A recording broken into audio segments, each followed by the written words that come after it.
अस्सलाम वालेकुम students, hope you all are fine.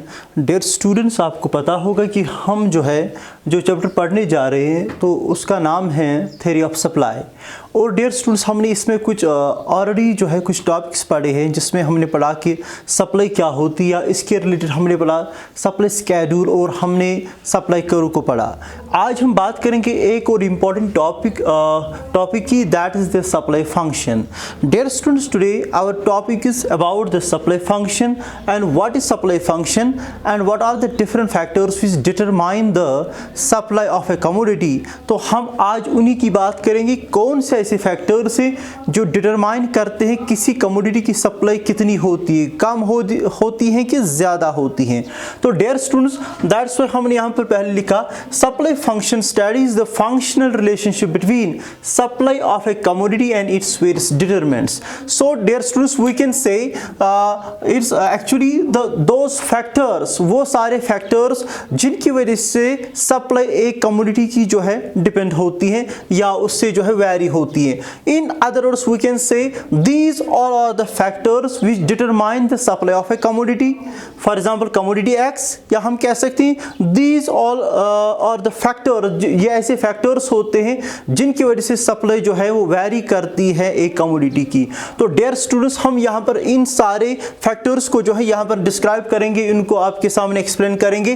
तो पहले हमने यहाँ पर जाना कि सप्लाई फंक्शन क्या होती है। It is simply a relationship between the various factors that affect the supply of a commodity, और simply you can say these are the various determinants जो डिटरमाइन करते हैं, या ये वेरियस फैक्टर्स हैं जो डिटरमाइन करते हैं कि एक कमोडिटी की सप्लाई ज़्यादा होगी ये कम होगी। सो स्टूडेंट्स, हम यहाँ पर सप्लाई फंक्शन ऐसे भी लिख सकते हैं।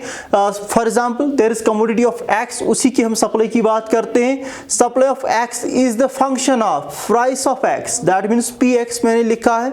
इसके बाद हमने लिखा है P R, that means price of related goods. इसके बाद हमने लिखा है N F, that means number of firms. Accordingly हमने जी लिखा है, that means goal of the firm. Accordingly हमने लिखा है PF, that means price of the inputs or the price of the factors of production। So students, ऐसे हमने लिखा है T, तो T का मतलब होता है टेक्नोलॉजी। तो टेक्नोलॉजी में कैसे वेरिएशन आती है और अकॉर्डिंगली उसकी वजह से सप्लाई में कैसे वेरिएशन देखने को मिलती है। सो स्टूडेंट्स, इसके बाद हमें एक और फैक्टर है, दैट इज द एक्सपेक्टेशंस, या आप कह सकते हो फ्यूचर एक्सपेक्टेशंस, या प्राइस के रिलेटेड जो एक्सपेक्टेशंस होती हैं जो प्रोड्यूसर्स को। तो अकॉर्डिंग लास्ट में सबसे इंपॉर्टेंट एक और है, that's the GP, that means the government policy. तो सो स्टूडेंट्स, हम यहाँ पर इन सारे फैक्टर्स को डिस्कस करेंगे, यहाँ पर एक्सप्लेन करेंगे, आपके सामने रखेंगे, और हम यहाँ पर देखेंगे कैसे ये सारे फैक्टर्स इफेक्ट करते हैं supply of a commodity. So students, सबसे पहले जब बात होती है that is the price of the commodity की, तो what does that mean? Price of the on commodity का मतलब होता है, या प्राइस ऑफ द कमोडिटी का मतलब ये होता है, इससे भी पहले हमने जो प्रीवियस लेक्चर्स में ये पढ़ाया आपको कि प्राइस एंड द सप्लाई, जो क्वांटिटी सप्लाई जो होती है, दे आर डायरेक्टली रिलेटेड या पॉजिटिव रिलेटेड। तो दैट मीन्स जब प्राइस इंक्रीज होता है, प्राइस जब राइज होता है, राइजेस, या जब प्राइस राइज होता है, when price rises, accordingly quantity supply या quantity supplied increases।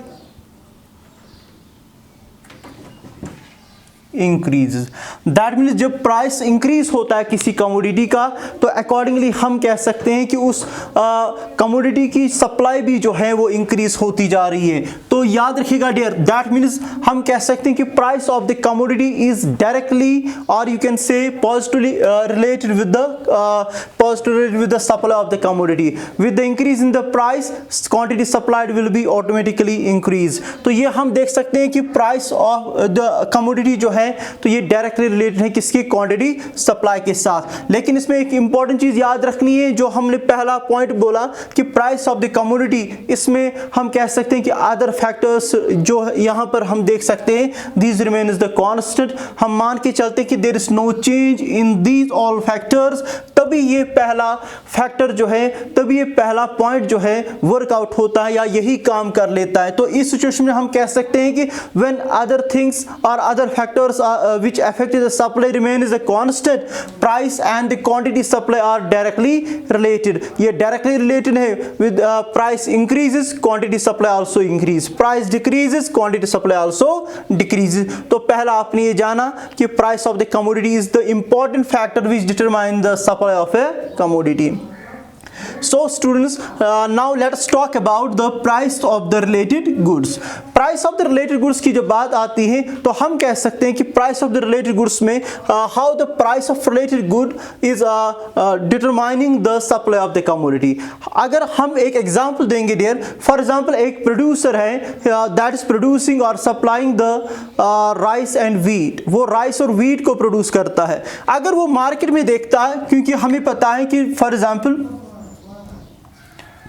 Rice and wheat are related goods. ये क्या है डियर, एक फार्मर के लिए ये रिलेटेड गुड्स है, एक प्रोड्यूसर के लिए रिलेटेड गुड्स हैं। तो डियर आपको याद रखना चाहिए, अगर ये प्रोड्यूस कर रहा था राइस या व्हीट तो ये देखेगा किस में प्राइस ज्यादा हो रहा है। फॉर एग्जांपल अगर व्हीट में ज्यादा प्राइस ये जो है मतलब या इंक्रीज हो रहा है प्राइस, तो that means a farmer will definitely the increase the supply of wheat, या वो ज्यादा व्हीट को प्रोड्यूस करने लगेगा। क्यों?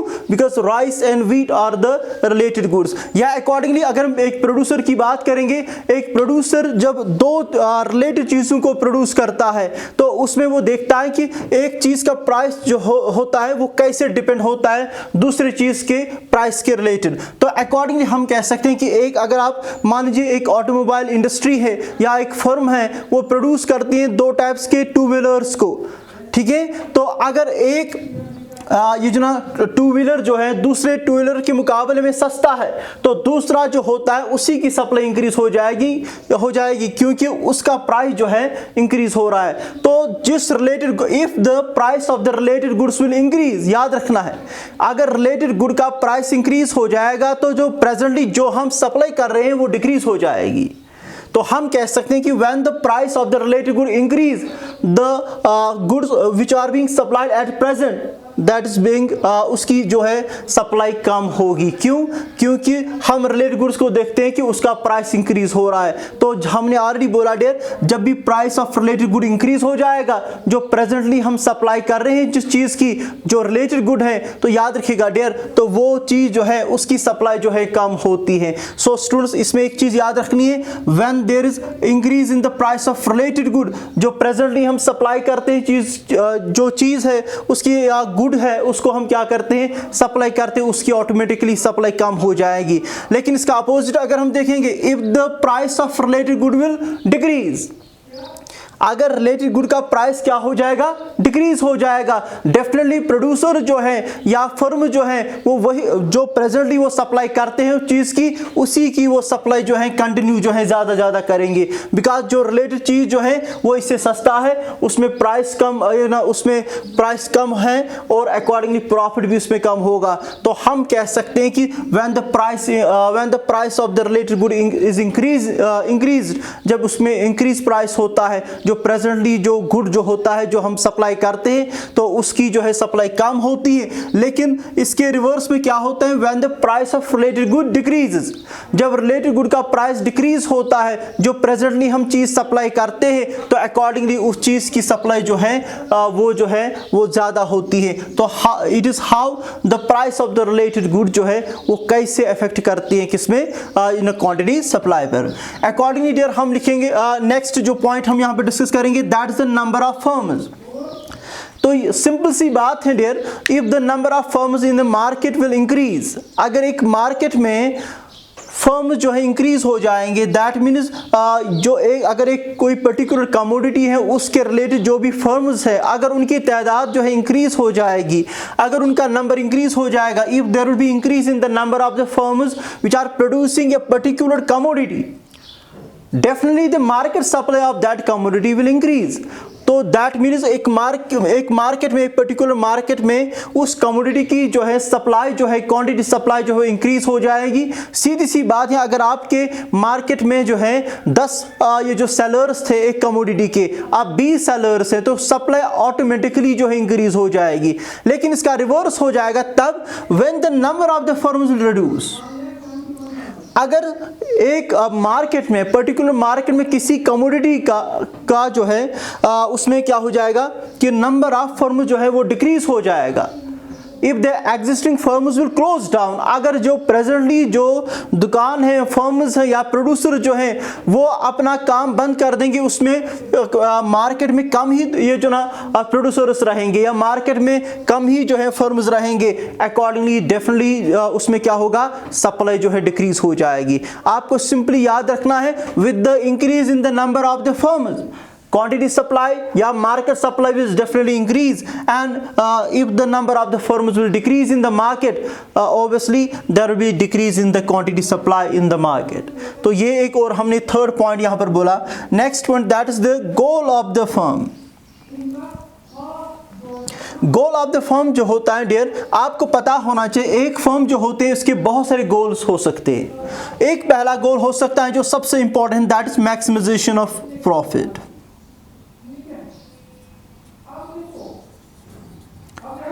मैक्सिमाइजेशन ऑफ प्रॉफिट हो सकता है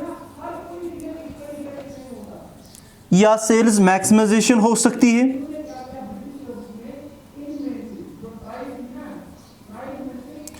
या एक फर्म का ये भी गोल हो सकता है कि वो अपना कारोबार जो होता है, ये जो अपनी फर्म जो है वो शिफ्ट करना चाहती है, जिस रिलेटेड वो चीज़ों को प्रोड्यूस करती है वो बंद करना चाहती है, शिफ्ट करना चाहती है अपना बिजनेस।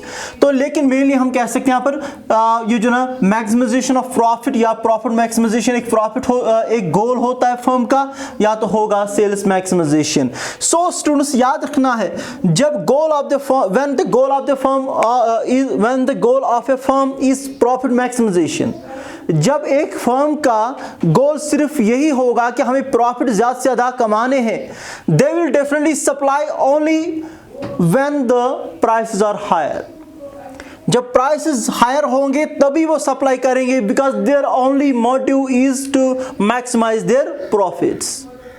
तो गोल जो होते हैं डियर, बहुत सारे टाइप के गोल होते हैं। एक गोल ये हो सकता है कि फर्म जो होती है उसका ज़्यादा से ज़्यादा प्रॉफिट जो आना चाहिए, वो क्या करेंगे, they will supply only when they will sell the commodities at the higher prices. लेकिन अगर एक फर्म का गोल होगा सेल्स मैक्सिमाइजेशन, यानी कि वो जो है चाहती है कि हमारे सेल ज़्यादा हो, अगर मार्जिन वो कम रखेंगे लेकिन सेल्स वो ज्यादा रखना चाहते हैं, तो डियर स्टूडेंट्स याद रखना है, they will sell the more commodities, they will supply the more commodity even at the existing price.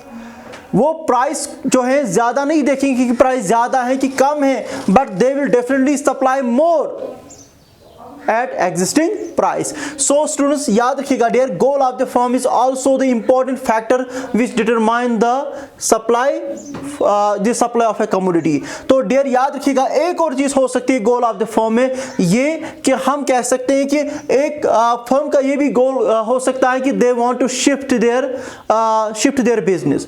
अगर वो अपना प्रेजेंटली बिजनेस क्या करना चाहते हैं, बंद करना चाहते हैं, तो अकॉर्डिंगली वो क्या करेंगे, they will sell more commodities even at the lower price। वो कम प्राइसेस पर या एग्जिस्टिंग प्राइस पर ज्यादा बेचेंगे। क्यों? क्योंकि याद रखिएगा डियर, तो वो अकॉर्डिंगली हम कह सकते हैं कि वो याद रखिएगा डियर, वो अपना बिजनेस शिफ्ट करना चाहते हैं। That's why they are going to sell this more and more commodities, और they are going to supply more even at existing price or even at lower price. So students, तो hope आपने ये जाना होगा कि गोल ऑफ द फर्म जो है एक इंपॉर्टेंट फैक्टर है जो सप्लाई ऑफ द कमोडिटी को क्या करता है, डिटरमाइन करता है। तो इसके अकॉर्डिंगली हम एक और पढ़ेंगे, that is the price of the factors of production. So dear students, so far as the price of the factors of production, or simply you can say price of inputs, price of inputs. तो definitely याद रखिएगा dear, जो price inputs में लग जाता है accordingly वही price जो है वो कमोडिटी पर लग जाता है। अकॉर्डिंगली देख सकते हैं कि अगर प्राइस ऑफ द फैक्टर जो है वो ज़्यादा होगा, if there will be increase in the price of the factors of production और इनपुट्स, अगर एक प्रोड्यूसर को, अगर एक फर्म को इनपुट्स या फैक्टर्स ऑफ प्रोडक्शन महंगे पड़ते हैं तो definitely supply will decrease, they will be not able to produce more and more because the price of the factors of production has increased. Accordingly, जब inputs उनको महंगे पड़ेंगे, if they are getting this labors at higher price, if the price of the raw material has increased, if the price of the fuels has increased, तो accordingly याद रखिएगा वो price जो increase होता है फैक्टर्स ऑफ प्रोडक्शन में या inputs में, तो accordingly याद रखिएगा dear, a producer will be unable to just supply the more and more.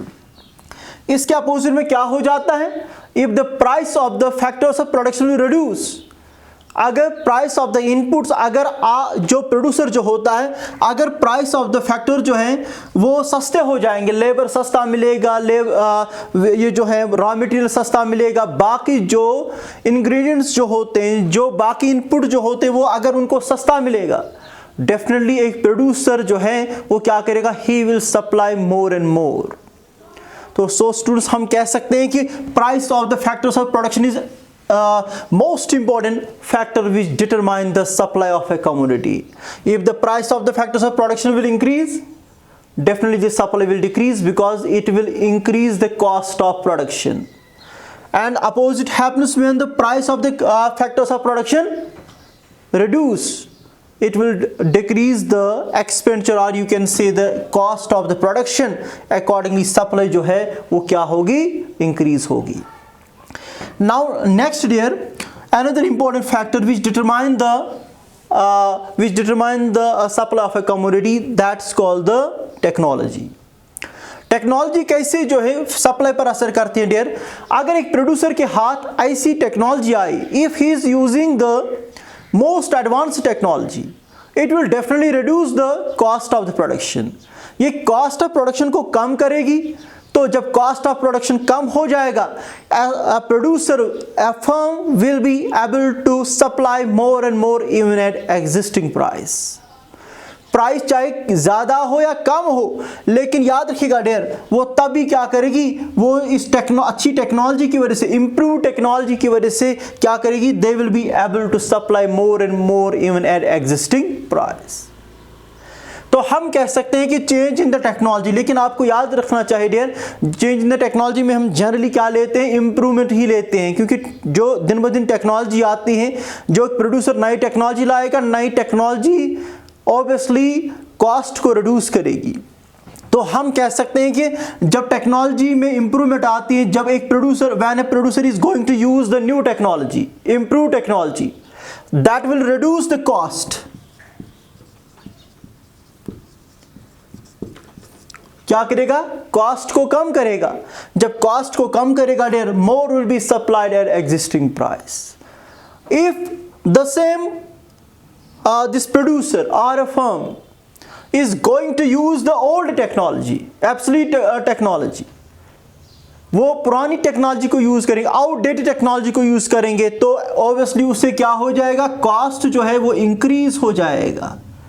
जब कॉस्ट इंक्रीज हो जाएगा, producer will be able to supply only less commodity, less units of commodity. Now next, that is the future expected future price. अगर producer को पता चला कि कल जो है प्राइसेस किसी कमोडिटी के इस कमोडिटी के प्राइसेस कल इंक्रीज हो जाएंगे, definitely the supply of that commodity in the present will decrease. That means if a producer or a seller or a firm expected that there will be increase in the price in near future, अगर near future में price क्या होगा, increase होगा, तो वो क्या करेगा, आज वो कम बेचेगा, आज वो कम सप्लाई करेगा, वो कल ज्यादा सप्लाई करेगा। सो स्टूडेंट्स आपको याद रखना है, if a producer, if A firm expected the increase in the price in the near future, the quantity supplied in the present will reduce. और इसका अपोजिट तब हो जाएगा जब एक प्रोड्यूसर को पता चलेगा या एक्सपेक्ट वो करेगा कि प्राइस जो है वो आगे आने वाले दिनों में क्या होगा, वो कम होगा, definitely he will go for the more and more supply. That means अगर उसको पता चलेगा कि या उसको ये एक्सपेक्टेशंस हैं कि कल से जो है प्राइसेस कम हो जाएंगे जो हम चीज़ सप्लाई कर रहे हैं, तो प्रेजेंटली क्या हो जाएगा, तो दे will definitely supply more and more in the present. तो इसमें आपको ये पॉइंट याद रखना है। एक्सपेक्टेड फ्यूचर प्राइस का मतलब होता है कि when a producer is expecting, इसमें याद रखिएगा डियर एक्चुअली क्या होता है, ये एक्चुअली इसको बोलते हैं बुलिश एक्टिविटी और बियर एक्टिविटी। बुलिश का मतलब होता है, बुल का मतलब क्या होता है कि जब एक प्रोड्यूसर को ब्राइट फ्यूचर देखने को मिलता है, यानी कि वो अच्छी एक्सपेक्टेशंस के साथ आगे होता है कि भाई आगे जो है प्राइसेस अच्छे होंगे। When a producer has good expectations about the future, that's called the bullish.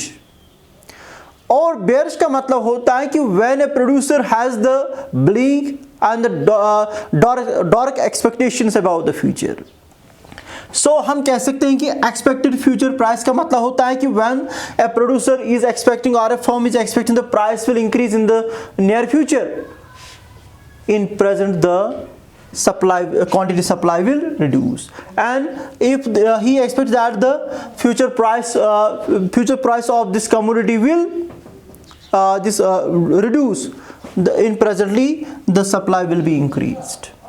Then last में सबसे important एक और याद रखिएगा डियर, इसमें that is government policy. Government policy में आता है टैक्सेशन, इसमें आता है सब्सिडी। डियर स्टूडेंट्स, आपको पता होना चाहिए, if the government is in favour of any commodity, production of any commodity और supply of any commodity, the supply of that commodity will definitely increase. अगर गवर्नमेंट किसी चीज के पीछे पड़ी है कि that should not be supplied more and more, accordingly याद रखिएगा dear, the supply of that commodity will definitely reduce. So governments जो है, याद रखिएगा गवर्नमेंट पॉलिसी जो होती है इन टर्म्स ऑफ टैक्सेशन, अगर गवर्नमेंट किसी कमोडिटी पर जो एक प्रोड्यूसर कोई चीज़ बना रहा है, अगर उस पर वो ज़्यादा टैक्सेशन लगा लेता है, तो दैट मीन्स एक प्रोड्यूसर का कॉस्ट जो है वो बढ़ता है, तो definitely he will be not able to supply more and more because taxes increase the cost of the production. GST जैसे लगता है या बाकी और टैक्स लगते हैं, तो याद रखिए कॉर्पोरेशन टैक्स लगता है। गवर्नमेंट अगर इन फेवर ऑफ एनी कमोडिटी है तो टैक्सेशन में जो है कमी आएगी, टैक्सेस कम लग जाएंगे। जब टैक्स कम लगेगा तो ऑब्वियसली कॉस्ट ऑफ प्रोडक्शन जो है कम होगा। तो हम कह सकते हैं डियर, गवर्नमेंट पॉलिसी एक इंपॉर्टेंट रोल अदा करती है किसमें, supply of any particular commodity. तो इसमें क्या है, if the government is in favour of any commodity, taxes will be reduce, subsidies will be provided. Government उनको उस कमोडिटी को क्या करेगी, ये जो है सब्सिडी प्रोवाइड करेगी, इंसेंटिव्स प्रोवाइड करेगी, लेकिन वहां पर क्या करेगी डियर, टैक्स भी जो है वो कम करेगी अगर गवर्नमेंट इसमें जो है इसके फेवर में होगी। लेकिन अगर गवर्नमेंट किसी चीज़ के जो है अगेंस्ट है, उसके सप्लाई में, उसकी प्रोडक्शन में चाहते कि मार्केट में ज़्यादा सप्लाई ना हो, तो उस कमोडिटी के टैक्सेस जो है वो इंक्रीज हो जाएंगे और सब्सिडीज वहाँ पर कम होगी, तो accordingly cost of production increase हो जाएगा। तो इस वजह से क्या होगा, indirectly the cost of the production will increase. तो इस तरीके से प्रोड्यूसर जो है वो ज़्यादा सप्लाई नहीं कर पाएगा। Government plays an important role in the supply of any particular commodity dear. Dear students, these all were the factors which determine the supply of a commodity, and this was all about the supply function जो हमने यहाँ पर जो है explain किया। मैंने बोला पहला कौन सा है, price of the this price of the own commodity या प्राइस ऑफ द कमोडिटी, तो डायरेक्ट रिलेशन है। तो अकॉर्डिंगली याद रखिएगा price of the related goods, number of firms, तो दैट मीन्स अगर उनकी तादाद ज़्यादा होगी तो सप्लाई भी ज़्यादा होगी, कम होगी तो अकॉर्डिंगली सप्लाई भी कम होगी। गोल ऑफ द फर्म क्या है, अगर प्रॉफिट मैक्सिमाइजेशन है तो this commodities will be sold only at higher prices. Sales maximization होगी तो कमोडिटीज विल बी सप्लाइड और sold out even at existing price. तो price of the factors of production या इनपुट्स, अगर इनपुट्स का price increase हो जाएगा तो कॉस्ट भी इंक्रीज हो जाएगा, सप्लाई कम होगी। और अगर प्राइस ऑफ द फैक्टर्स या प्राइस ऑफ द इनपुट्स कम हो जाएगा तो कॉस्ट जो है वो कम हो जाएगा, अकॉर्डिंगली सप्लाई ज़्यादा होगी। तो टेक्नोलॉजी अगर अच्छी आएगी, उसके एक प्रोड्यूसर अगर अच्छी टेक्नोलॉजी यूज़ करेगा तो उसकी वजह से जो है कॉस्ट कम होगा, अकॉर्डिंगली सप्लाई जो है वो ज़्यादा कर सकते इवन एट एग्जिस्टिंग प्राइस पर। एक्सपेक्टेशंस के रिलेट हमने बोला कि अगर एक्सपेक्टेशंस ये हैं कि प्राइस नियर फ्यूचर में इंक्रीज हो जाएंगे तो प्रेजेंटली जो है सप्लाई कम हो जाएगी उस कमोडिटी की, और इसके अगेंस्ट में अगर एक्सपेक्टेशंस ये हैं कि प्राइस जो है वो नियर फ्यूचर में कम होंगे, यानी कि वो डिक्रीज हो जाएंगे, तो अकॉर्डिंगली प्रेजेंट में जो है सप्लाई क्वांटिटी सप्लाई इंक्रीज हो जाएगी। लास्ट में गवर्नमेंट पॉलिसी मैंने बोला, if government is in favour of supply of any commodity और production of any commodity, definitely taxes will be reduced and the subsidies will be provided. इसकी वजह से supply increase हो जाएगी। और अगर गवर्नमेंट किसी कमोडिटी के अपोजिट में है या अगेंस्ट में है तो याद रखिएगा their taxes will be increase, DST will be increase, या अदर टैक्सेस जो है वो इंक्रीज हो जाएंगे, लेकिन सब्सिडी जो है प्रोवाइड नहीं की जाएगी, तो definitely supply will be reduced। तो dear student, this was all about the supply function and its various determinants. तो हमने यहाँ से जाना कि how supply of a commodity is determined or depend upon the different factors which we have discussed here. Hope you understood in better way, dear. It was all for today. Thank you.